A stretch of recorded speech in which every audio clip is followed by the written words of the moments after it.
வணக்கம்.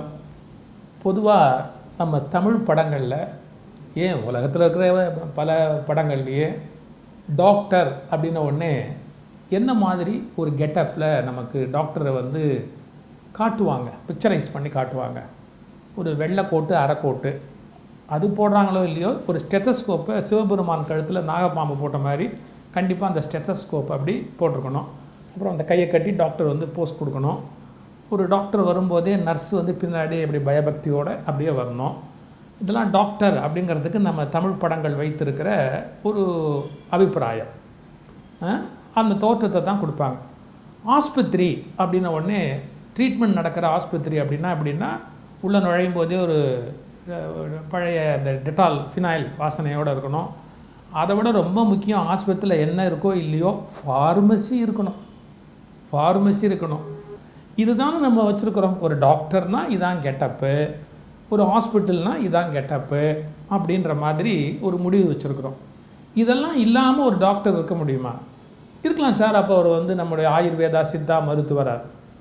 அலோபதி முறையாக டாக்டருக்கு அதுக்குரிய பயிற்சி படிப்பு முறையாக முடிச்சுட்டு, ஆனால் அதே சமயத்தில் நம்முடைய இந்திய யோகா, வேறு விதமான சைனீஸ் மருத்துவ முறைகள், இப்படி பல விஷயங்களில் ஆர்வத்தினால் தேடி ஒரு தனி மனிதராக சாதனை படைத்து கொண்டிருக்கிற என்னுடைய குடும்ப நண்பர், ஸ்போர்ட்ஸ் டாக்டருக்குரிய நீங்கள் இந்த மாதிரியான கெட்டப்பும் இல்லாமல் பார்க்கக்கூடிய பழகக்கூடிய ஒரு மிகச்சிறந்த மனிதர், ஒரு இலக்கிய குடும்ப பாரம்பரியத்தில் வந்தவர்கள் டாக்டர் கண்ணன் புகழேந்தி அவர்களோட நாங்களும் இப்போ நலம் தானா அப்படின்னு இந்த ஒரு கேள்வி, நலம்ங்கிறது என்ன, அந்த உண்மையான ஆரோக்கியங்கிறது என்ன அப்படிங்கிறத இப்போ அவர்கிட்டேருந்து நாம் தெரிஞ்சுக்க போகிறோம்.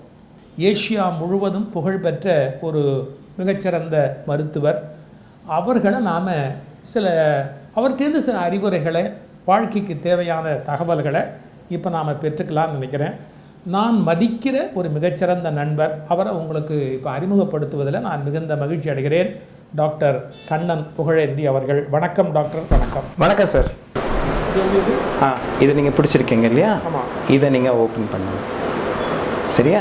இன்னும் கொஞ்சம் நாம் உள்ளே போயிட்டோம்னா, இப்போது அது டைட் பண்ண இதில் இங்கேருந்து எடுக்கிறோம். இதை நாம் இதை டைட் பண்ணி மாற்றிக்க முடியும். இப்போ இங்கேருந்து இதை இங்கே ஓப்பன் பண்ணும்போது இது இங்கேருந்து ஓப்பன் பண்ணுறோம். அப்போ இந்த மசில் வேலை செய்யணும். இதை விடும்பொழுது இது விட்டோன்னா சுப்புன்னு ஓடுது இல்லையா? ஆனால் இதை எடுக்கிற போது ஸ்லோவாகவும் வேகமாகவும். இப்போ ஸ்லோவாக விடுங்க. விட்டால் அது போயிடும், ஆனால் போகாமல் அதை நம்ம பண்ணுறோம். ஆமாம், இன்னும் கொஞ்சம் நல்லாவே டைட் பண்ணிக்கலாம். எஸ், இப்போ பண்ணுங்க. 1 ஸ்லோ. இந்த டிஸ்டன்ஸ் நீங்கள் வந்தீங்க இல்லையா? இது வந்த போது இதை விடுறதை மாத்திரம் அப்படி போகாமல் ஸ்லோவாக கொண்டு போகணும். ஏன்னா அது கொண்டு போயிட்டுருக்கு, நாம் அதை ரெசிஸ்ட் பண்ண பார்க்குறோம். இப்போ இது ஈஸியாகிடுச்சு இல்லையா? இது ரெண்டுத்தையும் சேர்த்து பாருங்கள். இதனுடைய இது இப்போ புரியும். ஆஹா, இது போக மாட்டேங்குது, இது கஷ்டமாக இருக்குது. அப்போது பழக்கம் திருப்பி பண்ணி ஸ்லோவாக இதை பண்ணோன்னா இதை பண்ணுறதுக்கான கெப்பாசிட்டி வந்துடும். சார், உள்ளுக்குள்ளார நரம்புகள் இருக்குது.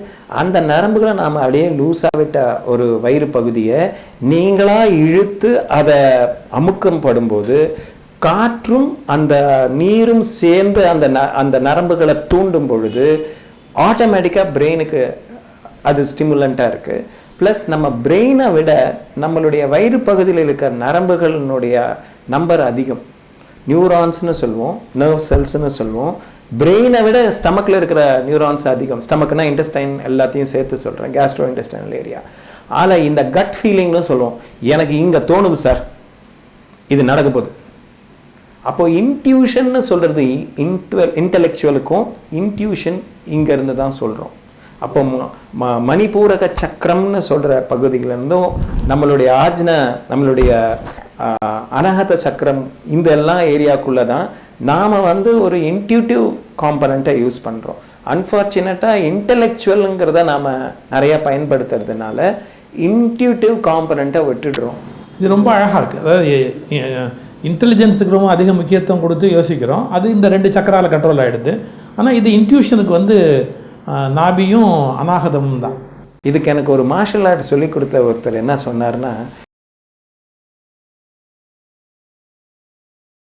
சுகி சிவம் எக்ஸ்பிரஷன்ஸ் நேயர்கள் அனைவருக்கும் வணக்கம்.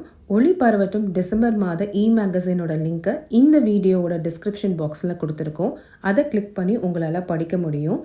மேலும் மேகசினாக வேணும்னா உங்கள் வாட்ஸ்அப் நம்பரையோ அல்லது இமெயில் ஐடியோ gomati books2020@gmail.com இந்த இமெயில் முகவரிக்கு அனுப்பி வைக்கவும். நன்றி.